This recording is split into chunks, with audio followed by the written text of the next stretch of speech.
Alors, Bezrat Hashem, on va continuer le Sefer Etzraïm. Et là, on était au chapitre 4, donc sur le Hibour Hacheni, V à Gadlut. La Gadlut Ashlishim, donc la croissance des tiers. Donc, la Neshama d'un Ben Adam ou la Neshama d'un Malach, peu importe, ou même une Séphira, qui est la Neshama de la Neshama, eh bien, tout ça est constitué de Séphirot. Et Séphirot, en fait, ont une croissance, une première croissance qu'on appelle la Katnout. Ensuite, une deuxième croissance qu'on appelle la Yenika. Yenika, ça veut dire allaitement. Et une troisième croissance qu'on appelle la Gadlut. Le but, en fait, étant d'obtenir la Gadlut par les mitzvot. Car il faut que vous sachiez que la Katnout et la Yenika sont obtenues de façon naturelle. C'est-à-dire que la Katnout, c'est le Hibour, c'est-à-dire la croissance embryonnaire. Donc on voit que, concrètement, l'enfant ne fait pas d'effort dans le ventre de sa mère pour grandir. Ensuite, l'allaitement, il a juste à téter. Par contre, après, pour obtenir ces mochines de Gadlut, là, il faut qu'il travaille, il faut qu'il apprenne les midot, il faut qu'il apprenne la Torah, il faut qu'il apprenne les interdictions. Ça, c'est les mochines de Gadlut. On avait vu que la première croissance, elle correspondait à un vav qui était dans le hé. Vous savez qu'il y a un hé. Le hé, il contient un petit vav qui est en croissance. Et donc maintenant, nous allons expliquer le troisième aspect de Gadlut. Car pour faire croître les membres de ce petit être, qui sont donc aussi minces que les antennes de sauterelle, on a vraiment une ébauche de la Neshama. Il faut que Netzar Od Yesod Dima pénètre à l'intérieur des 6 séphirotes de Zeir Anpin qui sont Chesed, Gvura, Tiferet, Netzar Od Yesod. Comment ça marche? Donc là, maintenant, le Harizan nous dévoile le secret de la croissance de Gadlut. Ici, il ne nous a pas révélé le secret de la croissance de Katnout, parce qu'il y a un chapitre qui est dédié à ça, et qu'on ne peut pas étudier à part si on est Béminyan le Shabbat. Là, il nous a juste fait un petit sikou, un petit résumé de ce que c'était, c'est-à-dire le vav dans le hé. Maintenant, il va nous expliquer la Gadlut. Et alors, donc la partie supérieure de la Netzar d'Ima s'unit aux deux parties de la Chesed de Zeir Anpin, elles s'élevèrent jusqu'à la tête de Zeir Anpin pour devenir sa Chorma à partir des 3 parties. Donc vous voyez ici que vous avez, je crois, des tiers. C'est-à-dire que un tiers, le tiers supérieur de Netzar, de Ima, c'est-à-dire la jambe de la mère, elle est constituée de 3 parties, la cuisse, la jambe et le pied. Eh bien, la Neshama qui est dans la cuisse correspond au tiers, ce qu'on appelle de Netzar, la cuisse droite. Ok? Elle va s'unir aux 2 parties de la Chesed de Zeir Anpin, c'est-à-dire aux 2 parties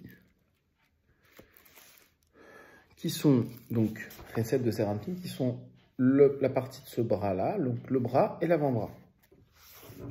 La Neshama de ce bras et de cet avant-bras. Et ça va monter et former la Chorma de Zeir Anpin, c'est-à-dire le cerveau droit. Une partie de la Od de Ima, c'est-à-dire donc la cuisse gauche de la mère, donc la Neshama de la cuisse gauche de la mère, s'unit avec les 2 parties supérieures de la Gvura de Zeir Anpin, c'est-à-dire la Neshama du bras et de l'avant-bras de Zeir Anpin, et deviennent la Bina de la tête de Zeir Anpin, c'est-à-dire le cerveau gauche de Zeir Anpin, également à partir de ces 3 parties. Ceci constitue le secret de ce qu'il est dit dans le Zohar sur la Parasha Balak. Si c'est Chesed, elles sont appelées Chassadim, mais si c'est Gvura, elles sont appelées Gvurot.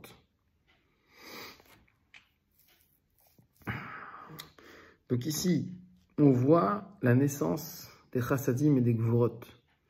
Les Chassadim, elles viennent de Ima, et les Gvurot aussi. Elles vont se lier avec le Chesed de Za et la Gvura de Za pour former ces Chochmot. Donc ici, nous voyons Chochmot et Binot. Donc nous voyons qu'ici que tout part des Midot. C'est-à-dire que à partir du travail sur les Midot de Zeranpin, qui sont Chesed et Gvura, donc les Chassadim et les Gvurot, et bien à partir de là, on va former les Mochim de Gadlut. D'où l'importance du travail des Midot. D'où l'importance du Sefer Sha'ar Kedusha,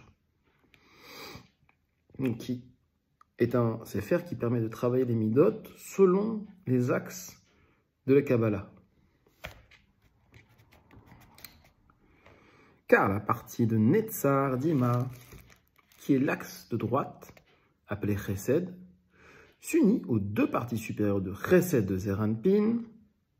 On obtient trois parties qui sont les trois Chassadim à partir duquel apparaît la Chochma de Zeranpin. Et de la même façon, la Bina de Zeranpin fut faite à partir de la Gvura des Gvurot. Et de même, nous avons Netzar, Netzachim et Od, Odot, qui sont les deux parties inférieures de Netzar et Od Dima, car elles ne sont pas appelées Chassadim ou Gvurot.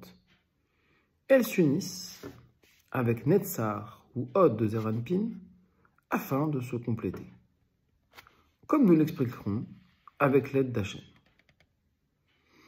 Donc là, le Sefer HaKlalim, en fait, lui, il est assez condensé, parce que ici, c'est des pages et des pages de Sha'ar HaMochim.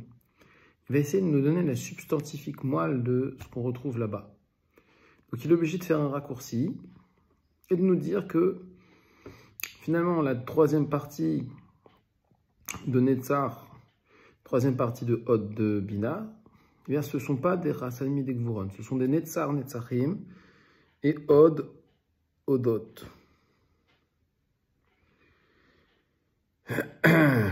Ok. Il dit que ça pose un problème. Puisque l'on dit que Netzar, Netzachim, Gvura, Gvurat, pourquoi ne dit-on pas également Tiferet, Tifarot? Revenons à notre sujet. Ok. Car une partie de la Yesod Dima s'unit donc aux deux parties supérieures de Tiferet de Zeranpin. Et c'est à partir d'elle qu'apparut la Da'at de Zeranpin.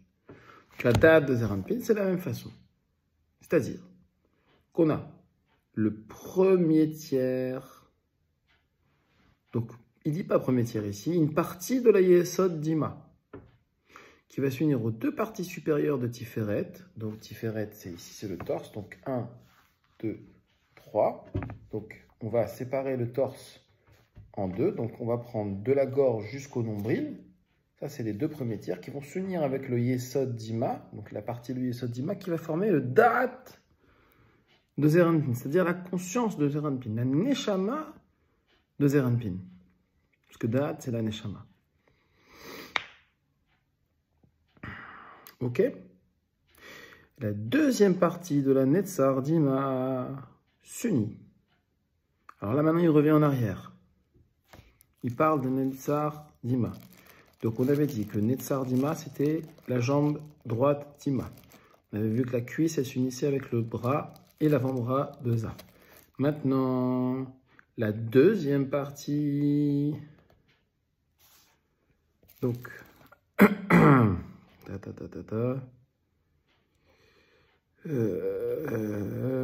on était où? La deuxième partie de Netzar Dima s'unit avec le tiers restant de la Chesed de Zeranpin, avec le tiers supérieur de la Netzar de Zeranpin. C'est à partir d'eux qu'apparut le Chesed de Zeranpin quand on a trois parties. Donc le Chesed de Zeranpin, finalement. Le Chesed, c'est le bras. De quoi il va être constitué ce bras de Zeranpin? Eh bien, il va être constitué de sa main qui va s'unir avec la jambe gauche de Ima, donc le deuxième tiers de Netzar de Ima, le tiers restant de Zeranpin et le tiers supérieur de la Netzar de Zeranpin, c'est-à-dire la cuisse droite de Zeranpin. Or, sache que lorsque la première partie de Netzar Dima descendit devant la Chochma de Zeranpin, ce n'est que la partie inférieure d'Ima qui descendit. car tel est l'ordre de sa descente. Et ensuite, lorsque la partie centrale de la Netzar d'Ima voulait entrer afin de devenir la Chesed, Zeranpin, à partir des trois parties, la partie inférieure de la Netzar d'Ima descendit, alors, car elle se trouvait au début dans la Chochma de Zeranpin, elle est descendue vers Chesed. Donc vous voyez que ce que je vous ai dit, c'était un machal qui était faux.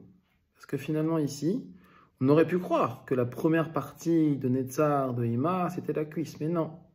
En fait, il ne te dit pas ça, il te dit que la première partie du Netzar de Ima, c'est le pied. Et il te dit que finalement, la Chochma de Zeranpin, elle était fabriquée à partir du pied de la Ima avec les deux premières parties de Chesed de ça. Et qu'ensuite, quand la deuxième partie, c'est-à-dire la jambe de Ima, la partie intermédiaire, elle a voulu servir à créer la Chochma, pardon, le Chesed, et bien en fait, elle n'a pas créé le Chesed, elle s'est mise à la place de la première partie de Ima dans la Chochma, et la première partie de Ima qui était dans la Chochma, elle est descendue dans Chesed. Donc initialement, on avait la première partie de Ima dans Chochma, Bina, de ça. Et quand Ima a continué à descendre, eh bien la première partie de Ima qui était dans Chochma, elle est descendue dans Chesed de ça. Et la deuxième partie qui était au-dessus, qui était Makif, elle est descendue dans Chochma de ça. Ça, c'est la Kavana de la Hamida, du schéma Israël et de la Hamida. Pedrat Hashem qui sera vu en temps et en heure. On va s'arrêter là pour ce soir, Pedrat Hashem.